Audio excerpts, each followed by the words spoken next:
guys, I was just thinking earlier that I needed to come on and update everybody as to what has been going on. I guess I didn't realize before I started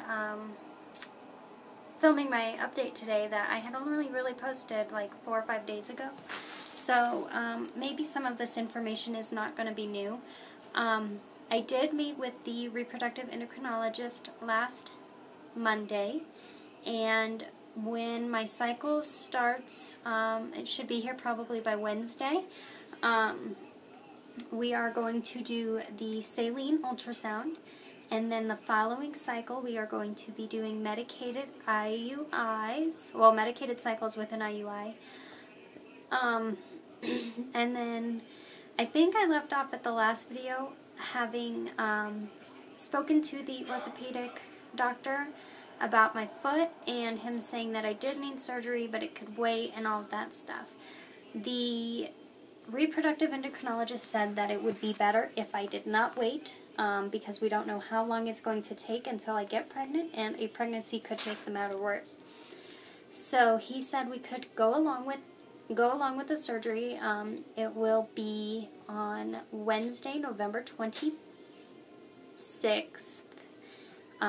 And right now it's scheduled for 7:30 in the morning, so I will probably be there at about 6 o'clock. I will be unable to walk for 3 or 4 days after the surgery, and then I will be in a walking boot and crutches for 1 to 2 weeks, just depending on, healing and all that stuff. So I'm kind of bummed out. It's the second surgery I've had the day before Thanksgiving. I also had one a long time ago, the day before Christmas. But I'm also bummed out because we had all these plans for Black Friday that are now probably maybe going to get scrapped. So at this point, what they're going to do is they are going to go in and cut the nerve out between my middle and ring toe on my right foot, and so I will lose partial feeling. Well, I'll lose feeling in the bottom of my foot. They say it's about the size of a pencil eraser that I'll have lost. So that's where I stand with that. And the other thing that I wanted to talk to you guys about is I am going to start making fruit juice, juicing, because I don't get enough fruits and vegetables into my diet in a regular basis anyways, but I've heard very beneficial things about it for just overall health, and especially for infertility. So I gave it a shot this morning. Ooh, it wasn't so great. So I'm gonna try again and do some research into what I can try to make the juice taste better. My husband said if I hadn't left the peel on the orange, it probably would have tasted better, but it was just so bitter and gross. I even tried to chase it down with some other beverages, and it just wasn't good. So I'm gonna try that. The only other things really is I'm just, taking a break and relaxing. I'm so much less stressed out now than I have been in the past, and I think it's just because I know that we were not successful this cycle, which leads me to actually, in previous cycles I have had a lot of symptoms, cramping and nausea and sore chest and all of that stuff. But this cycle, I haven't really had anything aside from a little bit of cramping here and then, which leads me to believe that something was probably really trying to happen in those cycles where I felt something and just it didn't happen. But either way, I'm symptom-free right now, and I know that it's not positive. I did take a test the other day because I had a dream that I was going into the surgery on my foot, and I randomly took a pregnancy test and it was positive. And so in my dream I was trying to convince my husband that he needed to pee in the cup so that I could go through with the surgery. Needless to say, I woke up very stressed out and took a test. It was negative, so huge sigh of relief. But other than that, I really am not stressed out. I know that this cycle was a bust. I know that next cycle we can try and give it our all, but I will have just had surgery like a few days before ovulation, so probably not going to happen next month, and then the following month we start on the IUIs.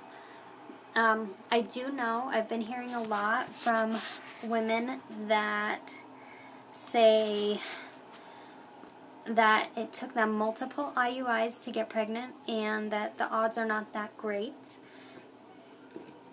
So I went ahead and asked, kind of what our chances are. And we actually have very high chances of it working within the first 1 or 2 cycles, just because we have no known fertility issues. All of my hormone levels are fantastic, and unless the ultrasound like 9 days from now, comes back with something abnormal, we know that everything is fine with me, and we know that my husband has amazing quality sperm. There's a lot of them. So with no known fertility issues and paired with the medication, the trigger, and the IUI, we have very high success rate. So I told my husband my ideal would be for me to respond very well to the medication, to trigger while I'm still on Christmas break, winter break, and then go back to school and find out, very quickly if it was successful or not. My ideal, anyways, would be for 2 eggs to fertilize and implant, giving us twins. But, and the RE is totally fine with that. She says the goal is 1 healthy baby, but she will take 2 if that is what is given to us. So just kind of, I know a lot of people kind of shy away from twins and have their own opinions on twins, but ideally that is what would happen for us. I'm a twin myself. My husband has twins running through his family, and with the medication, we have a higher than likely chance of having twins anyways. So, yeah, that would just be our ideal situation, would be to respond well and then get pregnant with twins. And not only get pregnant with twins, but have a very healthy pregnancy that lasts full term. So, I think that's about it for now. If you guys have any questions, feel free to comment below or send me an email. And if you haven't already subscribed, I will try and remember to link down to my Instagram and not YouTube, blog and all of that stuff. Feel free to follow me there. I post daily on my blog, eventualmama.wordpress.com, and I will talk to you guys later. Bye.